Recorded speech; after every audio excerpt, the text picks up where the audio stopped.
degree of ignorance is when not only king forgets himself that he is a king, but he acts like a beggar. When limitless forgets its own limitlessness and acts like limited. Limitless is Lord Shiva, self-forgetting of its own real being, the self-concealing, the self-hiding from his own self, out of his own infinite free will, Tirodhana. First. Second, creation, when limitless appears. Srishti, creation, when limitless appears.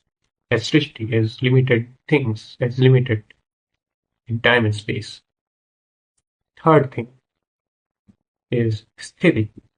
You not only have to forget, you don't only have to create limitedness, but you have to sustain that limited aspects of yourself for a certain time. So you can give this limited aspect of yourself an illusion of permanence. So the sthiti is where we live. In our normal samsaric, worldly, mundane life, we live in the state of sthiti, sustenance.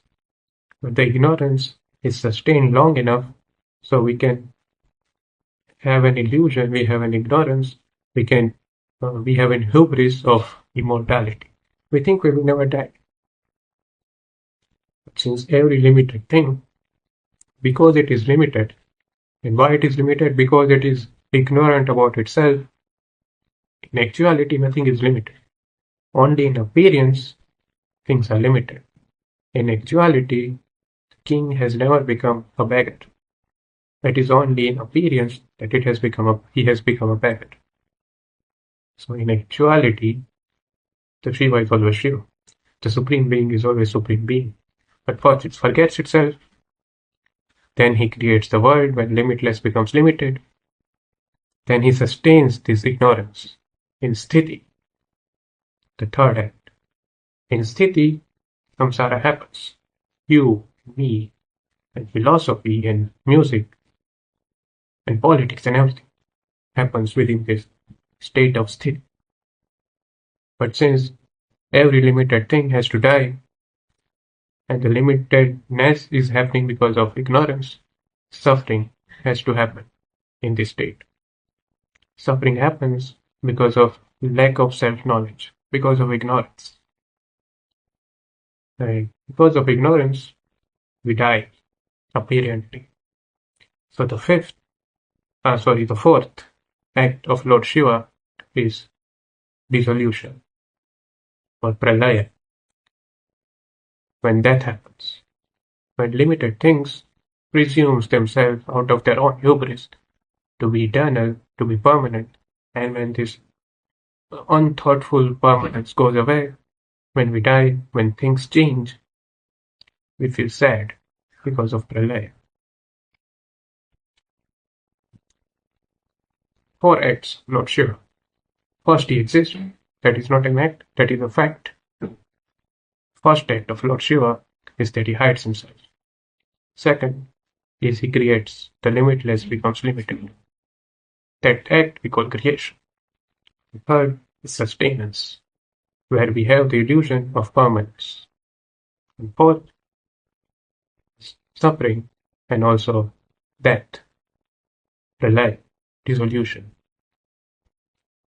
The fifth act of Lord Shiva out of these 5 acts is very important. This is act of grace. In Sanskrit, anugraha. When grace happens, the self-knowledge happens.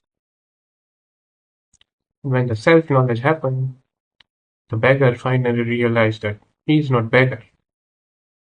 The king knows himself again. The wave knows itself as water. The ornament knows itself as gold again. But when ring recognizes or a necklace recognizes itself to be gold, it doesn't cease to be ring or gold apparently. So when the grace, the anugraha happens, individual personality realizes his own limitlessness, his own lack of individuality, his own real nature, self-sufficient, immortal, transcendent, whole, and blissful. But the play goes on. So at the stage of Anugraha, ignorance doesn't die absolutely.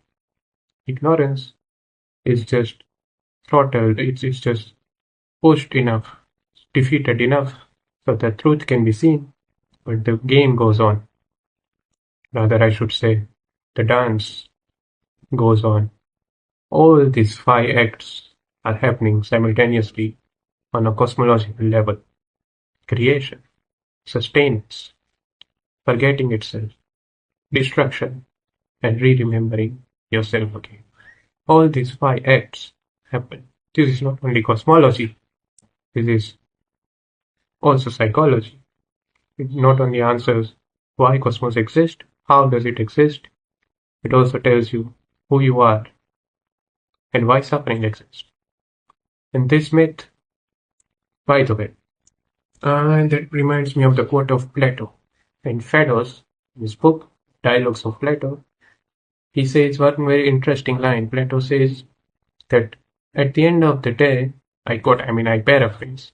I will give you the source. He says that at the end of the day, the entirety of life is just about entirety of knowledge and contemplation. It's just about the process of recollection, the process of re-remembering oneself. Interesting. So if you see the life through this myth of Panchakritya of Lord Shiva, this myth gives you power. You are no longer accidental. You are no longer a happenstance in this game, in this dance of Lord Shiva. You are the dance. You are the dancer. This myth gives you life. It gives you purpose. It gives you meaning. It enriches you. It vitalizes you. It's life affirming, not life denying. You are not an accident, according to this myth. You are the very game, not only the player. You are the dancer and the dance. Why I'm saying dancer and the dance? Because these five acts of Lord Shiva is wonderfully depicted in a visual way in the statue of Nataraja. And very interesting thing, if you see the statue of Nataraja dancing,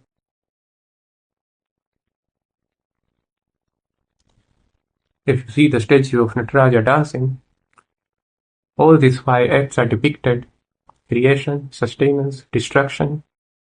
The Damru suggests the creation, the fire suggests the destruction, the hand here suggests the sustenance, his hand suggests the grace.